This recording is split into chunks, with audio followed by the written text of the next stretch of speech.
Bismillahirrahmanirrahim. Bismillah wa bihamdi. Assalamualaikum warahmatullahi wabarakatuh.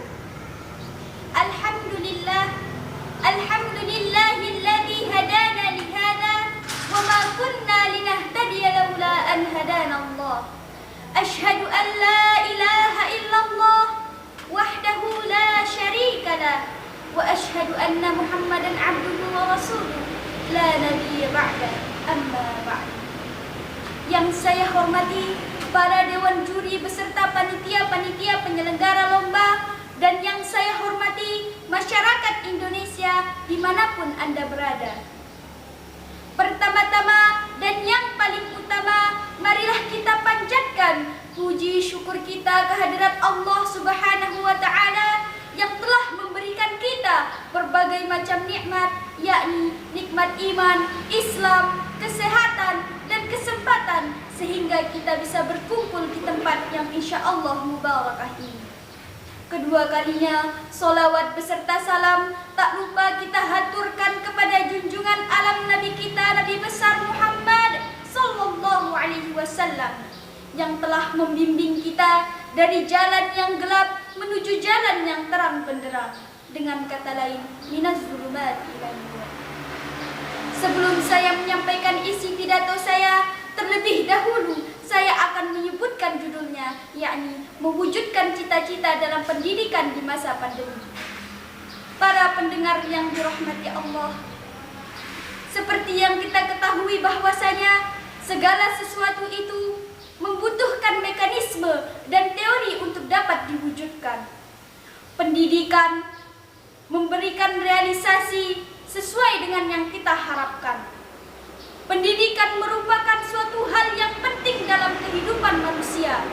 Selain itu, pendidikan pula sangat berperan penting dalam mewujudkan cita-cita dan mimpi generasi muda dalam memajukan bangsa dan negara.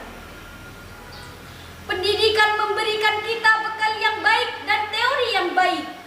Dengan demikian, segalanya akan menjadi lebih realistis untuk dapat kita wujudkan dalam meraih cita-cita dan kesuksesan. Kesuksesan itu berawal dari diri kita, berawal dari kualitas diri kita. Berawal dari kualitas diri kita, mulai dari wawasan yang memadai dan lain sebagainya. Tidak akan mungkin kita akan berada di level yang tinggi tanpa adanya kualifikasi yang kita miliki. Lewat pendidikanlah semuanya menjadi terbentuk dan terarah. Dan tidak akan ada lagi kata kebodohan yang ada pada kita yang akan menghalangi diri kita untuk meraih suatu mimpi dan cita-cita. Karena sebodoh-bodohnya manusia, jika ia belajar dengan giat dan giat mencoba serta berusaha, lambat laun ia akan mahir pula. Para pendengar yang dirahmati Allah, Socrates, seorang tokoh pendidikan yang penuh teka-teki dalam seluruh sejarah filsafat, pernah berkata, "Education is the kindling of a flame, not the filling of a vessel." Pendidikan adalah mengobarkan api, bukan mengisi bejana. Pada kalimat tersebut, mengobarkan api diartikan seperti meluluh lantakkan kebodohan dan memberantas rasa malas serta menggantikannya dengan kehidupan yang pantas. Sedangkan mengisi bejana diartikan seperti mengabaikan orang lain karena sibuk dengan urusan dirinya sendiri. Para pendengar yang dirahmati Allah, betapa pentingnya pendidikan ini dalam kehidupan kita, khususnya kita sebagai generasi muda penerus bangsa. Maka hendaklah kita terus menuntut ilmu dan menganyam pendidikan setinggi-tingginya. Dan selain itu, tokoh pendidikan Ki Hajar Dewantara, seorang tokoh yang mempelopori pendidikan nasional dalam wejangannya, dan sampai saat ini kita kenal sebagai Bapak Pendidikan Indonesia, pernah berkata, yang pertama, ing ngarso ing ngarso sung tulodo, artinya ketika kita di depan publik, kita harus menjadi contoh dan teladan yang baik untuk orang lain. Yang kedua, ing madio mangun karsa, artinya ketika kita di tengah atau di antara publik, kita harus bekerja keras dan membangun kinerja yang baik. Dan yang ketiga, tutwuri handayani, artinya ketika kita di belakang, kita harus memberi semangat dan motivasi untuk orang lain. Para pendengar yang dirahmati Allah, kita sebagai generasi muda penerus bangsa, hendaklah kita mengaplikasikan apa yang dikatakan oleh para tokoh pendidikan di Indonesia maupun di dunia. Dan dalam pandangan Islam pula, pendidikan itu hukumnya wajib bagi setiap muslimin dan muslimat, sebagaimana dijelaskan dalam hadis Rasulullah SAW yang berbunyi, "Talabul ilmi fariidatun kullu muslimin ala kulli muslimin wa muslimatin." Menuntut ilmu adalah kewajiban bagi setiap muslimin dan muslimat.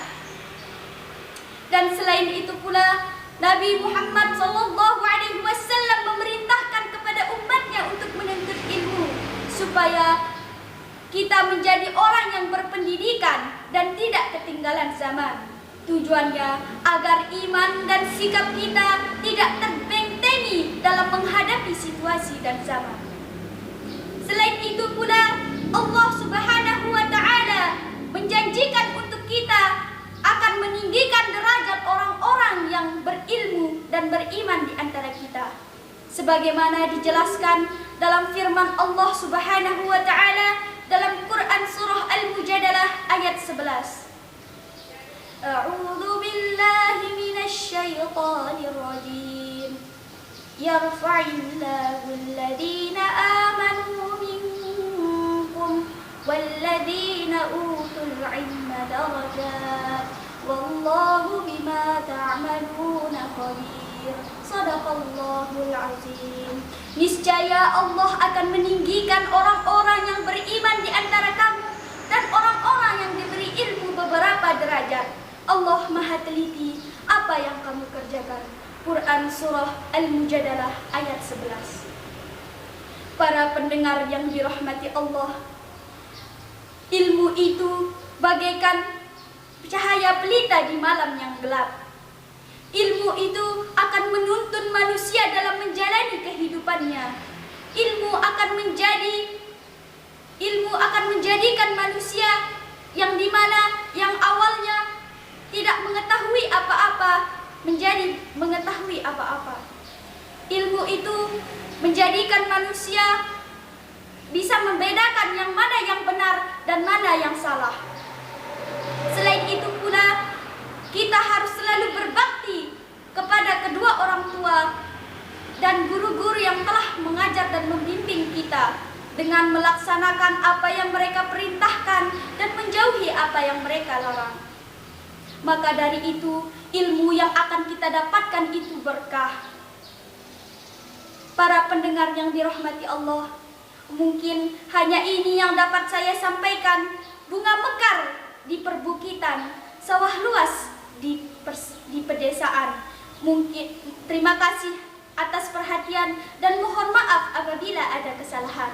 Sekian, wassalamualaikum warahmatullahi wabarakatuh.